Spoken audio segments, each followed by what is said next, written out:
नमस्कार मित्रांनो, सर्व प्रेक्षकांना रक्षाबंधनाच्या हार्दिक शुभेच्छा। साई मराठी ह्या चॅनलमध्ये तुमचे अगदी मनपूर्वक स्वागत आहे।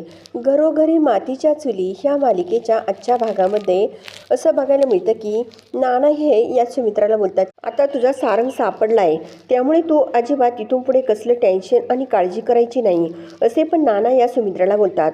तेवढ्यामध्ये घराची बेल वाजते, तर आता सुमित्रा लगेच बोलते की सारंगच आलाय वाटतं माझा। तर आता नाना बोलतात की अगं ह्यावेळेस तो कसा येणार, तो तर संध्याकाळी येणार आहे।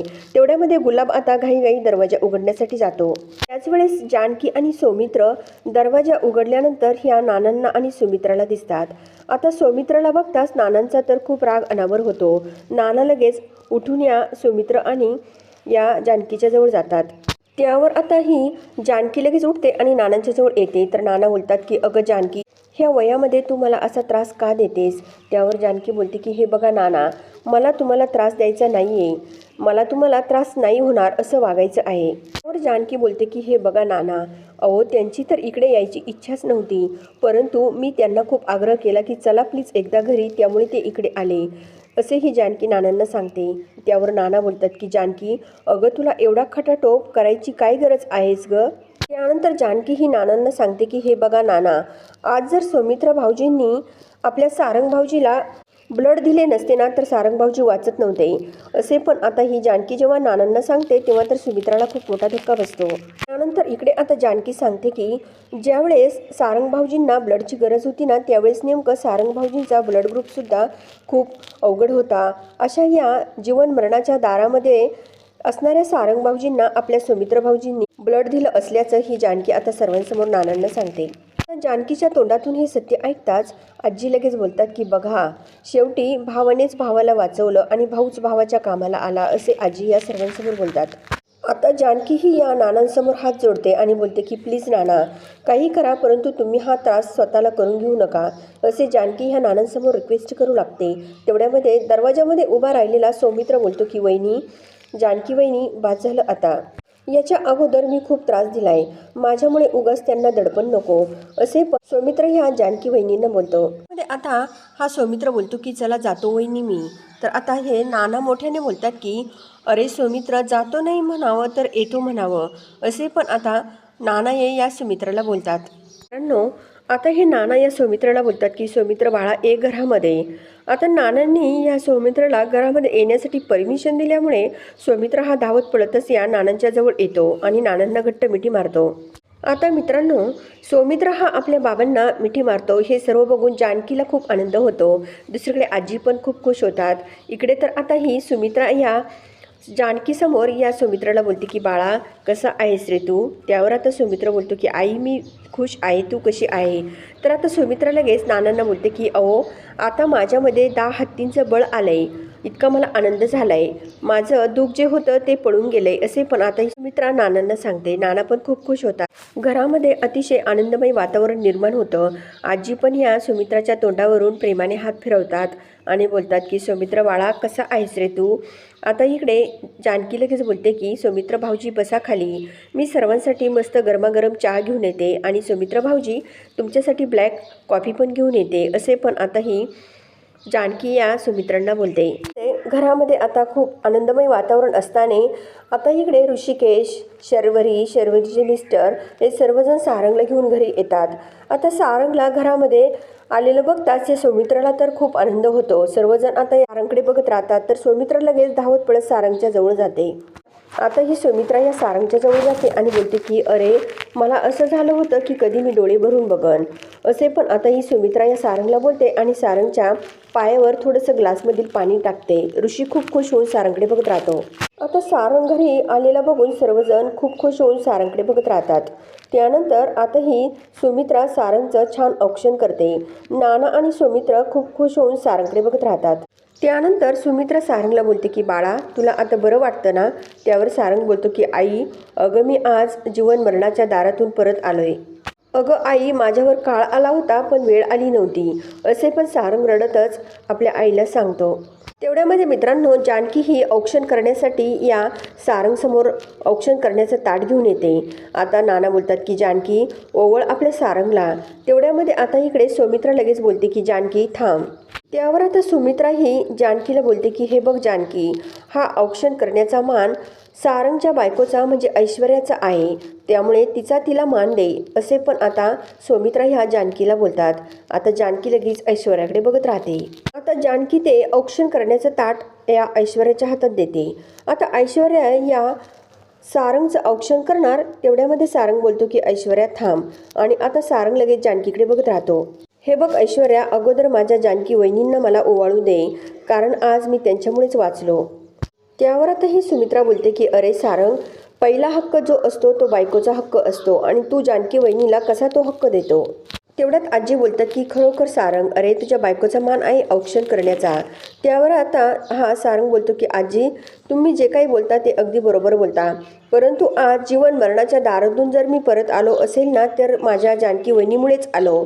असे जेव्हा हा सारंग बोलतो ना, तेव्हा तर ऐश्वर्याच्या पायाखालची जमीन सरकते. ऐश्वर्याचा खूप जळफळाट होतो.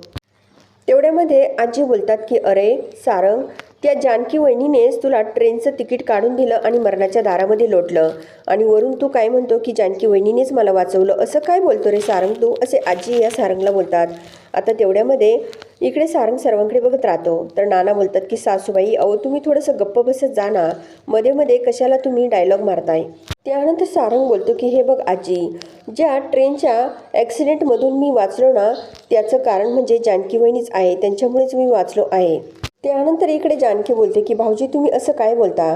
त्यावर सारंग बोलतो की वहिनी, ज्यावेळेस मी ट्रेनने प्रवास करायला निघालो होतो त्यावेळेस तुम्ही जाताना मला एक लक्ष्मीचं नाणं दिलं होतं, आणि ते नाणं तुम्ही मला ज्यावेळेस प्रवास करताना नदी लागेल त्यामध्ये टाकण्यासाठी सांगितलं होतं.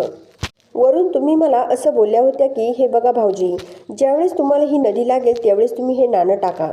त्यावेळेस तुम्ही हात जोडून अशी प्रार्थना करा की माझा सर्व हा प्रवास अगदी सुखकर होऊ दे, अशी प्रार्थना तुम्ही मला त्यावेळेस करायला लावली होती. असे पण आता सारंग या सर्वांसमोर जानकीला सत्य सांगतो. त्याच वेळेस आता सारंग बोलतो की ज्यावेळेस ट्रेन फास्ट चालू होती त्यावेळेस नदी आली होती, आणि नदी आली तेव्हा मी ट्रेनच्या दरवाजामध्ये येऊन उभं राहिलो, आणि मी खिशामधून ते तुम्ही दिलेलं नाणं काढलं आणि ते नाणं फेकलं आणि बोललो की माझं सेमिस्टर चांगला होऊ दे. आणि तेवढ्यामध्ये अचानक मला धक्का लागला आणि मी ट्रेनमधून बाहेर फेकलो गेलो. असे पण आता सर्व काही घडलेला प्रकार सारंग या सर्वांना सांगतो. आता या सारंगच्या तोंडातून हे सत्य ऐकता सुमित्रा तर आपल्या तोंडालाच हात लावते. सर्वांना खूप मोठा जबर धक्का बसतो. ज्यावेळेस मी ट्रेनमधून खाली पडलो त्यावेळेस ट्रेनमधली सर्व माणसे खाली पडून मरून गेली, असे पण आता हा सारंग सर्वांना सांगतो. त्यानंतर आता सारंग बोलतो की आई, ज्यावेळेस मी ते नाणं फेकण्यासाठी दरवाजामध्ये आलो होतो ना त्यावेळेसच मी बाहेर फेकलो गेलो, आणि मी आज जीवन मरणाच्या दारातून आज समोर तुम्हाला जो काही दिसतो ना तो केवळ फक्त माझ्या जानकी वहिनीमुळेच दिसतो, असे पण सारंग रडतच सर्वांना सांगतो. सारंगच्या डोळ्यामधून पाण्याच्या धारा वाहत असतात. त्यानंतर सारंग या जानकी वहिनीला बोलतो की जानकी वहिनी, आज काळ आला होता पण वेळ आली नव्हती, त्यामुळे आज औक्षण करण्याचा जो सुरुवातीचा मान आहे ना तो माझ्या आज जानकी वहिनींनाच मी देणार, असे पण सारंग आता सर्वांसमोर जानकी वहिनींना बोलतो. त्यानंतर सारंग या आपल्या ऐश्वर्याला सुद्धा सांगतो की अगोदर जानकी वहिनींना ओवाळू दे, मगच तू ओवाळ. त्यानंतर आता इकडे ऐश्वर्या हो असं बोलते.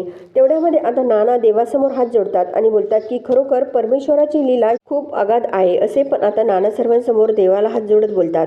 आता हे नाना या जानकीला औक्षण करण्यासाठी सांगतात.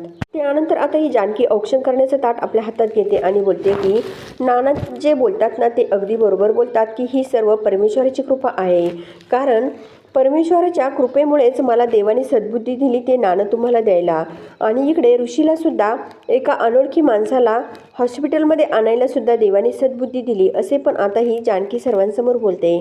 तर सारंगच्या डोळ्यातून पाण्याच्या धारा वाहत असतात. आता जानकी बोलते की अहो सारंग भाऊजी, तुम्हाला शोधण्यासाठी ऋषिकेशने सुद्धा अगदी जीवाचं रान केलंय, त्यामुळे माझ्याबरोबर त्यांना सुद्धा औक्षण करायचा हा मान मिळालाच पाहिजे, असे पण आता जानकी या सारंगला बोलते. तर सारंग ठीक आहे असे बोलतो. आता ऋषिकेश या जानकीच्या जवळ येतो. तर जानकी औक्षणचं ताट आपल्या हातात घेऊन या सारंगला ओवाळते आणि सारंगला एक सुंदर असं छोटंसं गुलाबाचं फूल देते. त्यानंतर आता ऋषिकेश आणि जानकी दोघेही या सारंगचं आपल्या हातामध्ये ताट घेऊन औक्षण करत असतात. सर्वजण खूप खुश होऊन या सारंगकडे आणि या ऋषिकेशकडे आणि जानकीकडे बघत राहतात. एवढ्यामध्ये आता इकडे असं बघायला मिळतं की ओवी धावत पडत येते आणि सारंगच्या गळ्यामध्ये जाऊन पडते आणि बोलते की सारंग काका कुठे गेले होते तुम्ही? ज्यावेळेस तुम्ही नव्हते ना त्यावेळेस मला खूप वाईट वाटत होतं, कारण घरातली सर्वजण तुमच्यासाठी खूप रडत होते असे. पण आता ओवी सर्वांसमोर सारंगला बोलते. ज्यावेळेस सारंग काका मी न्यूज बघितली होती त्यावेळेस मला असं वाटलं की माझा सारंग काका आता मला पुन्हा कधीच नाही भेटणार, परंतु देवाचीच कृपा झाली आणि माझा गुलाबजाम काका मला पुन्हा भेटला असे म्हणत ही ओवी आता लगेच या सारंगच्या गालाची एक पप्पी घेते. आता सर्वजण खूप खुश होऊन ओवीकडे बघत राहतात. त्यानंतर आता सारंग काका बोलतो की मी आज तुमच्या सर्वांमुळेच परत आलोय. त्यानंतर ओवी ही आपल्या हातामध्ये असणारं एक गुलाबाचं फूल या सारंग काकाला देते आणि बोलते की सारंग काका हे फक्त तुमच्यासाठी. तेव्हा सारंग खूप खुश होऊन ते गुलाबाचं फूल ॲक्सेप्ट करतो. आता तर सर्वांना खूप मोठा आनंद होतो. नंतर आता ही ओवी बोलते की सारंग काका तू लवकरात लवकर बरा हो, आपण सुरुवातीसारखी मस्ती पुन्हा करू. तर आता सारंग हो असं बोलतो. तेवढ्यामध्ये ऋषिकेश या ओवीला आपल्या जवळ घेतात. तर नाना बोलतात की अगं बाळा आता काकांना आराम करू दे. आता मित्रांनो उद्याच्या भागामध्ये असं बघायला मिळतं की आता ही जानकी घरामध्ये सर्वांना सांगते की उद्या रक्षाबंधन आहे, परंतु सर्वजण जेवण करत असतात. तेवढ्यामध्ये ऋषिकेश बोलतो की मला उद्या सकाळी खूप महत्त्वाची मीटिंग आहे, त्यामुळे मी अगोदर मीटिंग अटेंड करतो आणि मग घरी राखी बांधायला येतो. आता सर्वजण जेवण करत असतात. तेवढ्यामध्ये इकडे आता ही शर्वरी अगदी छान तयार होऊन सर्वांची राखी बांधण्यासाठी वाट बघत असते. तेवढ्यामध्ये आता ही ऐश्वर्या लगेच आपल्या मनाशी बोलते की उद्या तुझं रक्षाबंधन कसं साजरं होतंय ते मी बघतेच. आता इकडे असं बघायला मिळतं की इकडे शर्वरी ह्या ऋषिकेशची अगदी आतुरतेने वाट बघत असते. इकडे सारंग सौमित्र दोघेही छान तयार होऊन बसलेले असतात, परंतु अजून काही हा ऋषिकेश घरामध्ये आलेला नसतो. तेवढ्यामध्ये आता ही शर्वरी ही मोठ्याने या जानकीला आवाज देते, दादा कुठे आहे वहिनी? त्यावर आता इकडे ही जानकीसुद्धा या ऋषिकेशला खूप फोन लावत असते. दुसरीकडे असं बघायला मिळतं की तेवढ्यामध्ये आजी लगेच बोलतात की आज ऋषिकेशला शर्वरीच्या हाताने राखी बांधून घ्यायची नाहीच आहे, कारण त्याला आज कळले आहे की शर्वरी आपली सावत्र बहीण आहे. असे जेव्हा ही आजी बोलते ना तेव्हा सुमित्राला आणि ह्या जानकीला खूप मोठा धक्का बसतो. दुसरीकडे मित्रांनो आपल्याला असं बघायला मिळतं की आता हा ऋषिकेश बिचारे रोडने चाललेला असतो आणि तेवढ्यामध्ये काही गुंड ह्या ऋषिकेशवर खूप मोठा जीव घेणा हल्ला करतात. ऋषिकेशच्या डोक्यामध्ये खूप मोठ्याने काठीने वार करतात आणि तेवढ्यामध्ये हा ऋषिकेश या जमिनीवर कोसळतो. आता मित्रांनो ऋषिकेशच्या जीवाला तर काही धोका होणार नाही ना, हे सर्व बघण्यासाठी आपल्या साई मराठी हे चॅनलला जरूर सबस्क्राईब करा, लाईक करा आणि व्हिडिओ